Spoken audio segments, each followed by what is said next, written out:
Welcome to our YouTube channel and I am your host Dinesh Kumar. आज हम करेंगे class +2 का जो हमारा बिजनेस का टॉपिक चल रहा था फाइनेंशियल मैनेजमेंट, उसका लेक्चर 2 है हमारा आज ये। लेक्चर 1 में हमने पढ़ा था फाइनेंशियल मैनेजमेंट क्या होता है और उसका रोल क्या है मैनेजमेंट के अंदर। ठीक है, आज हम पढ़ेंगे हमारा next topic financial decision. Decision का मतलब ये होता है निर्णय लेना। मतलब ये है कि अगर आप कोई फाइनेंस से रिलेटेड यानी कि आपका पैसा जो आपके पास आ चुका है उसे हमें कहाँ कहाँ कैसे कैसे इन्वेस्ट करना है, कहाँ उसको हमने अपना फाइनेंशियल डिसीजन, डिविडेंड डिसीजन, हर चीज़ का डिसीजन लेना हो तो उसे क्या बोलते हैं, फाइनेंशियल डिसीजन बोलते हैं। पैसा कहाँ से आएगा, कहाँ इसका यूज़ करना है, कितनी उसकी इनकम होगी, फिर उस इनकम को कहाँ खर्च करना है, हर चीज़ कंप्लीट अगर मैं डिसीजन लेना चाहता हूँ, मतलब एक निर्णय लेना है फाइनली, तो उसको बोलते हैं फाइनेंशियल डिसीजन। तो फाइनेंस से रिलेटेड कोई डिसीजन लिया गया उसे क्या कहेंगे, फाइनेंशियल डिसीजन। होप आपको क्लियर हो गया होगा। अगर बात करें फाइनेंशियल डिसीजन की तो वो 3 तरह के होते हैं, जैसे number 1 investment decision, number 2 financing decision, number 3 dividend decision. ये 3 डिसीजन होते हैं जो हमारा इन्वेस्टमेंट जो है आपका, ये सब चीज़ें किस में आती हैं, इन फाइनेंसिंग डिसीजन में आती हैं। अब बात करते हैं पहला पॉइंट की। सबसे पहले है हमारा इन्वेस्टमेंट डिसीजन। अब एक बात सोचो, अगर आपकी कंपनी ने लाखों रुपया इकट्ठा कर लिया है लोगों से लेकर के, अब वो वापस भी तो करना है, प्लस उनको उसका इंटरेस्ट है या उनका लाभ जो उनको भी कमा के देना है आपको, तो ये चीज़ मैटर करती है कि आप पैसा कहाँ इन्वेस्ट कर रहे हैं। बहुत इंपॉर्टेंट चीज़ होती है। आपने फिक्स एसेट्स में पैसा लगाया है या करंट लायबिलिटीज़ में लगाया है, या एसेट भी खरीदते हुए कौन सी मशीन आपने खरीदी है, कौन सी बिल्डिंग आपने ली है, कौन सी टेक्नोलॉजी आपने परचेज़ की है, क्या वो आपको अर्निंग देगी नहीं देगी, कितना अर्निंग देगी, ये सब डिसीजन आपको ध्यान में रखने होते हैं, तब हम वो पैसा इन्वेस्टमेंट करते हैं। बात करें फाइनेंसिंग की, भाई पैसा आएगा कहाँ से, शेयर मार्केट से आएगा, या फिर हम डिबेंचर शेयर इशू करेंगे, या फिर हम क्या करेंगे, लॉन्ग टर्म लोन ले लेंगे, मॉर्गेज लोन वगैरह, बैंक से लोन लेना, इस तरह से हम क्या करेंगे, फाइनेंस का अरेंजमेंट करेंगे। तो वो चीज़ें डिसीजन कैसे लिया जाएगा। और डिविडेंड डिसीजन भी, हमने जो लाभांश देना है, हमारे जितने भी शेयर होल्डर होंगे, अब बात है हमने अब शेयर मार्केट से पैसा उठा लिया, खूब सारे शेयर इशू कर दिए, अब उनको क्या करना पड़ेगा, लाभांश देना पड़ेगा, डिविडेंड देना पड़ेगा। और डिविडेंड देना है तो कितना, कम, ज़्यादा, कब देना है, कब नहीं देना है, ये सब डिसीजन लेना, सब चीज़ें हमारी किस में आ जाती हैं, फाइनेंसिंग डिसीजन में आ जाते हैं। होप आपको क्लियर हो गई होगी चीज़ कि फाइनेंशियल डिसीजन है क्या।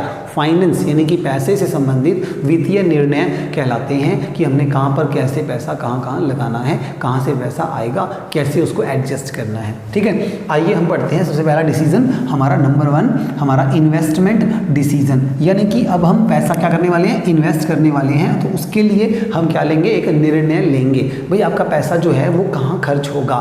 ठीक है, बात करते हैं सिलेक्शन ऑफ एसेट्स। हाँ जी, इंपॉर्टेंट काम क्या है हमारा, सिलेक्शन ऑफ एसेट, मतलब कौन सी एसेट में आपका पैसा जो है वो लगाया जाएगा। In which funds will be invested by business, भाई वो बिजनेस में हमारा खूब सारा पैसा जो हमने लगाया है, वो पैसा जो इकट्ठा किया है वो मैं किसी एसेट में इन्वेस्ट करने वाला हूँ, तो मैं उससे रिलेटेड क्या लेने वाला हूँ, एक डिसीजन लेने वाला हूँ जिसे कहेंगे इन्वेस्टमेंट डिसीजन, कि आपकी बिजनेस का पैसा कौन सी इन्वेस्टमेंट में लगाया जाए, कहाँ कौन सी एसेट खरीदने में लगाया जाए। अब ये डिसीजन लेने से पहले एक बात याद रखना, आपके माइंड में कुछ फैक्टर्स होने चाहिए, भाई मैं ये मशीन खरीदूं तो ये मशीन क्यों खरीदूं, मैं इसे क्यों खरीद रहा हूं, ये चीज़ बहुत इंपॉर्टेंट रखती है। क्योंकि अगर आपने बेफालतू कहीं भी किसी भी एसेट को खरीदने में पैसा लगा दिया, अगर उसने उतनी अर्निंग आपको नहीं दी जितनी आपकी एक्सपेक्टेड थी, आपका सारा पैसा वेस्ट होगा, आपकी कंपनी को नुकसान हो सकता है, और इवन ये डिसीजन आपके करियर को एकदम स्टॉप भी कर सकता है। इसीलिए ये बहुत इंपॉर्टेंट डिसीजन होता है कि आपकी फर्म का जो पैसा है उसे कौन सी इन्वेस्टमेंट यानी कि कौन सी एसेट में लगाया जाए। मेरे ख्याल से आपको बिल्कुल अच्छे से क्लियर हो गया होगा कि जो इन्वेस्टमेंट डिसीजन है वो क्या होता है। अब बात करते हैं, इन्वेस्टमेंट डिसीजन 2 तरह के होते हैं, या तो आप लॉन्ग टर्म इन्वेस्ट करेंगे या करेंगे शॉर्ट टर्म इन्वेस्टमेंट। तो हमारे 2 पोर्शन हो गए, लॉन्ग टर्म इन्वेस्टमेंट डिसीजन और दूसरा क्या होता है, short term investment decision. Long term का मतलब आप ऐसी एसेट्स में, फिक्स एसेट्स पर पैसा खर्च करेंगे जिनका बेनिफिट हमें लॉन्ग टाइम तक मिलेगा, और इनके प्राइस भी क्या होंगे, बहुत हाई होते हैं। कोई बढ़िया टेक्नोलॉजी, बड़ी मशीन, बड़ा प्रोजेक्ट है, बड़ा प्लांट है, आपने वहाँ पर पैसा लगाया है, तो उसे क्या बोलेंगे, लॉन्ग टर्म इन्वेस्टमेंट डिसीजन। अब ये भी डिसीजन अलग अलग फैक्टर से इफेक्ट पड़ता है। और ऐसे ही शॉर्ट टर्म का होता है, अगर आपने कोई वर्किंग कैपिटल में जो पैसा लगाया गया, कैश, गुड्स है, स्टॉक वगैरह आपके जो भी हैं उनमें अगर आप पैसा लगाते हैं, डेटर्स वगैरह में पैसा आपने लगाया है, तो वो आपका पैसा कितना डिसीजन आपको लेना चाहिए, कितना पैसा आपको वहाँ पर लगाना होगा। तो मेरे ख्याल से ये क्लियर हो गया आपको कि लॉन्ग टर्म में कितना पैसा आपका लगेगा और ऐसे ही शॉर्ट रन में आपका कितना पैसा लगाने वाले हैं, आपके इन्वेस्ट करने वाले हैं। तो ये डिसीजन किन पर, मतलब किन चीज़ों का इन पर इम्पैक्ट पड़ता है, वो है हमारे next point, factors affecting investment decision. यानी कि जब भी आप इन्वेस्टमेंट को लेकर डिसीजन लेने वाले हैं उनमें इन फैक्टर्स का रोल रहेगा, इनको आपको माइंड में रखना होगा, तब आप उस कंपनी में उस चीज़ में पैसा इन्वेस्ट कर सकते हैं। आइए देखते क्या है। सबसे पहले बात करते हैं लॉन्ग रन। अगर आप लॉन्ग टर्म में इन्वेस्टमेंट डिसीजन लेना चाहते हैं, इसका दूसरा नाम क्या है, कैपिटल बजटिंग डिसीजन। हाँ भी, कैपिटल बजटिंग आपने वर्ड सुना भी होगा, पूंजीकरण करना, मतलब आपका पैसा कौन सी चीज़ों में लगाया जाने वाला है उसको बोलते हैं बजट बनाना। बजट क्या होता है, खर्चे का पहले से अनुमान लगाना, प्री प्लान करना कि मेरा जो इनकम है वो कहाँ कहाँ खर्च की जाने वाली है। तो खर्चे का अगर मैं पहले से अनुमान लगा रहा हूँ तो उसे बोलते हैं बजट। और बजटिंग में, कैपिटल बजटिंग का अंदर ये डिसीजन लिया जाएगा कि भाई मेरी फर्म में कौन कौन सी एसेट्स हैं जो लॉन्ग टर्म के लिए हैं, मैं उन्हें खरीदने वाला हूँ और पैसा लगाने वाला हूँ। अब बात करते हैं लॉन्ग टर्म इन्वेस्टमेंट डिसीजन में किन बातों का इफेक्ट पड़ता है, और यहाँ पर आता है सबसे पहले हमारा वो है cash flow of the project. अब एक बात सोचो, एक मशीन आप खरीदने जा रहे हो, ठीक है, फर्म के लिए, उसमें आपको 1 लाख रुपया या 20 लाख रुपया या 50 लाख रुपया, इतना मोटा अमाउंट क्या करना है, इन्वेस्ट करना है। अब तो नॉर्मल सी बात है, आप उसका कैश फ्लो तो चेक करोगे, अरे भाई वो आपको कितना रुपया लगा के मशीन मिल रही है, मार्केट में वैसी मशीन और कितने प्राइस की मिल रही है, क्या ये आपका कैश फ्लो चेक नहीं करोगे? और अपनी फर्म की कंडीशन, आप कितना पैसा कमा रहे हो, क्योंकि देखो इस मशीन पे लाखों करोड़ों रुपया एक साथ लगाने वाले हो, आपकी अर्निंग्स देखी जाएंगी, आपका जो रेगुलर अब तक का जो प्रोसेस चल रहा है उसमें आपका कैश का फ्लो देखा जाएगा।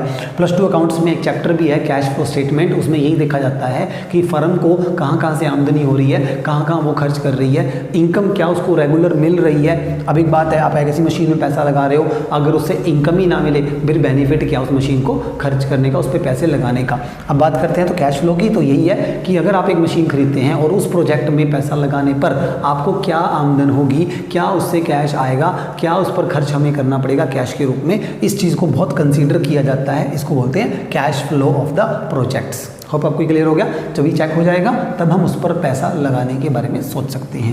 बात करते हैं number 2, the rate of return. Rate of return मतलब प्रॉफिटेबिलिटी की बात कर रहा है। हाँ जी, एक फर्म है आपको, और जब आप किसी भी एसेट में पैसा लगाते हो तो एक चीज़ कंसीडर की जाती है, उसका फ्लो।